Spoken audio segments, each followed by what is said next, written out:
Today is a historic day here at the Mercedes-Benz Museum. We have shown the first flight of the Volocopter, so a VTOL, vertical takeoff and landing, demonstrating what mobility in the third dimension could look like in the future. Benefit of the Volocopter is adding, in this case, the third dimension, going through the air in a very uncomplicated way, solving traffic situations, adding a use case for many customers that need to get from one point to another in a very short period of time.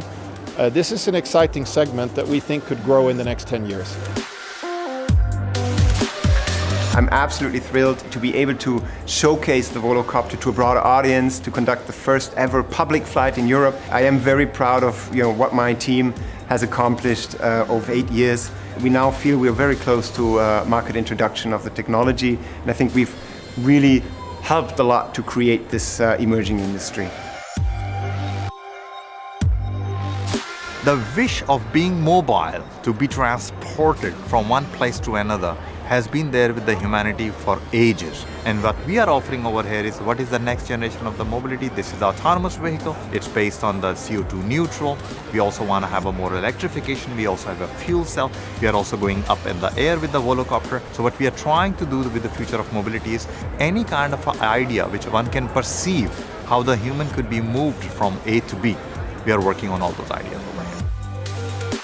Today, people in Stuttgart, in Baden-Württemberg, in Germany, and from anywhere in the world, they can see that very closely to experience that.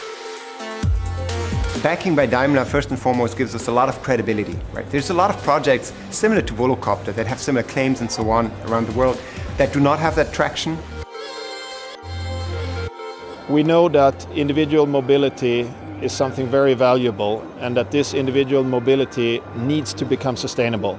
The Volocopter is sustainable. It's battery electric driven, and if using electricity from renewable sources, we're talking about the CO2 free flight here.